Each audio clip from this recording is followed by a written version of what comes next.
Bad Case of Stripes by David Shannon. Camilla Cream loved lima beans, but she never ate them. All of her friends hated lima beans, and she wanted to fit in. Camilla was always worried about what other people thought of her. Today she was fretting even more than usual. It was the first day of school, and she couldn't decide what to wear. There were so many people to impress. She tried on 42 outfits, but none seemed quite right. She put on a pretty red dress and looked in the mirror. Then she screamed. Her mother ran into the room, and she screamed too. "Oh my heavens," she cried.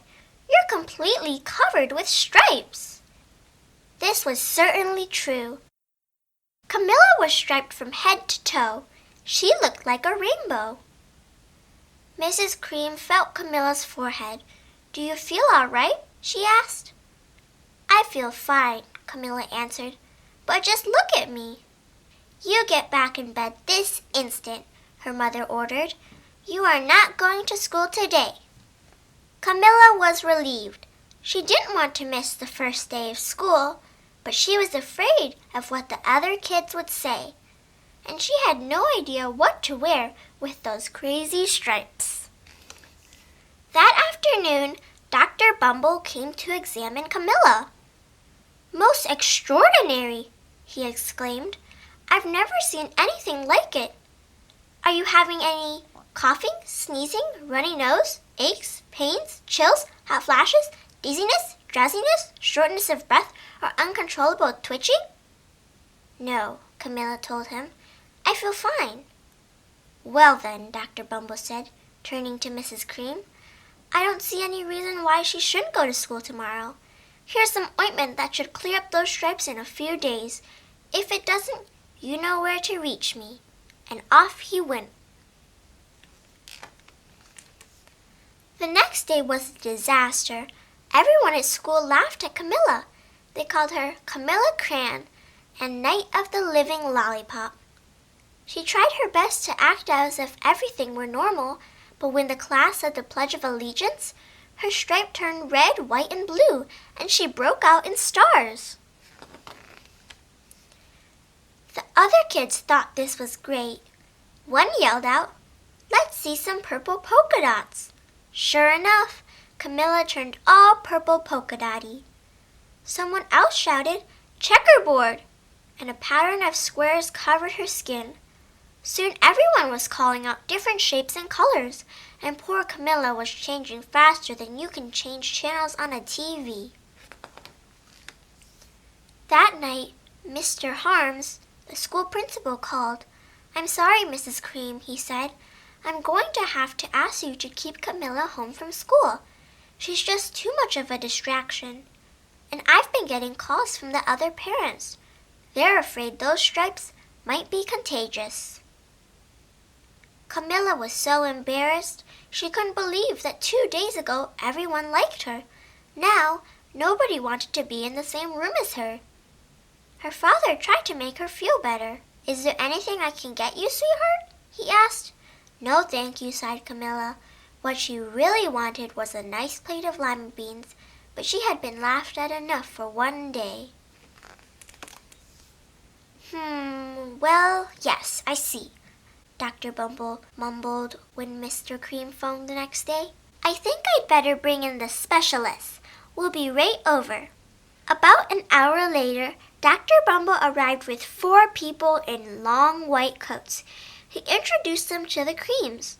"This is Dr. Grop, Dr. Sponge, Dr. Cricket, and Dr. Young." Then the specialist went to work on Camilla. They squeezed and jabbed, tapped and tested. It was very uncomfortable. "Well, it's not the mumps," concluded Dr. Grop. "Or the measles," said Dr. Sponge. "Definitely not chicken pox," put in Dr. Cricket. "Or sunburn," said Dr. Young. "Try these," said the specialist. They each handed her a bottle filled with different colored pills. "Take one of each before bed," said Dr. Grop. Then Then they filed out the front door, followed by Dr. Bumble. That night, Camilla took her medicine. It was awful. When she woke up the next morning, she did feel different. But when she got dressed, the clothes didn't fit right. She looked in the mirror, and there, staring back at her, was a giant, multicolored pill with her face on it. Dr. Bumble rushed over as soon as Mrs. Cream called. But this time, instead of specialists, he brought the experts. Dr. Gord and Dr. Mellon were the finest scientific minds in the land. Once again, Camilla was poked and prodded, looked at and listened to. The experts wrote down lots of numbers. Then they huddled together and whispered. Dr. Gord finally spoke. It might be a virus, he announced with authority. Suddenly, fuzzy little virus balls appeared all over Camilla. Or possibly some form of bacteria, said Mr. Mellon. Out popped squiggly little bacteria tails. Or it could be a fungus, added Dr. Gord. Instantly, Camilla was covered with different colored fungus blotches. The experts looked at Camilla, then at each other. We need to go over these numbers again back at the lab, Dr. Gord explained. We'll call you when we know something. But the experts didn't have a clue, much less a cure. By now, the TV news had found out about Camilla. Reporters from every channel were outside her house, telling the story of the bizarre case of the incredible changing kid. Soon, a huge crowd was camped out on the front lawn. The Creams were swamped with all kinds of remedies from psychologists, allergists, herbalists, nutritionists, psychics, an old medicine man, a guru, and even a veterinarian. Each so-called cure only added to poor Camilla's strange appearance until it was hard to even recognize her. She spouted roots and berries and crystals and feathers and a long furry tail. But nothing worked. One day, a woman who called herself an environmental therapist claimed she could cure Camilla. Close your eyes, she said. Breathe deeply and become one with your room.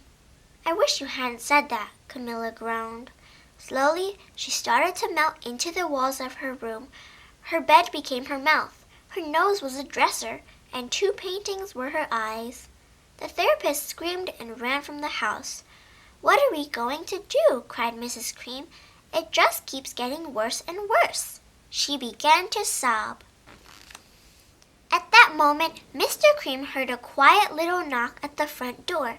He opened it, and there stood an old woman who was just as plump and sweet as a strawberry.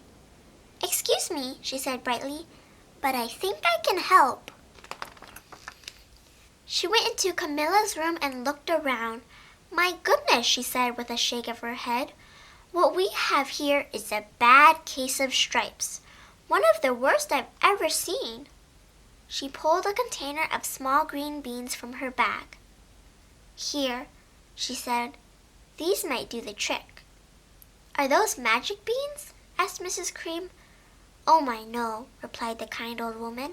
There's no such thing. These are just plain old lima beans. I'll bet you'd like some, wouldn't you? She asked Camilla.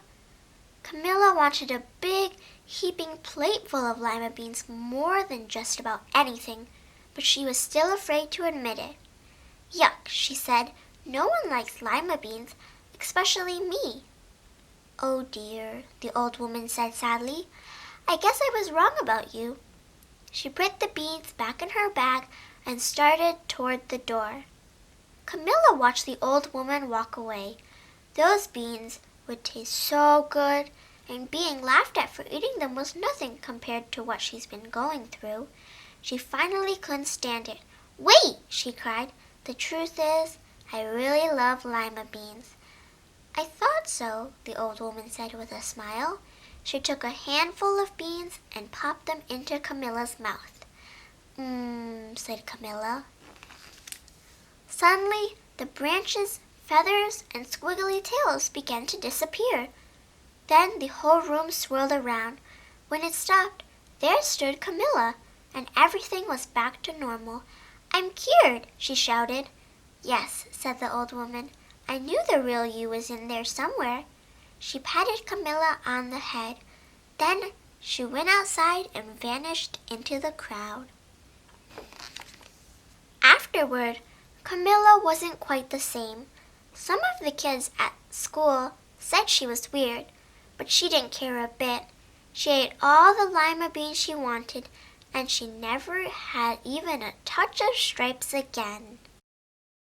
The end. If you like this video, please give it a big thumbs up. Be sure to subscribe for more videos. Thanks for watching Pink Penguiny, and I'll see you next time. Bye!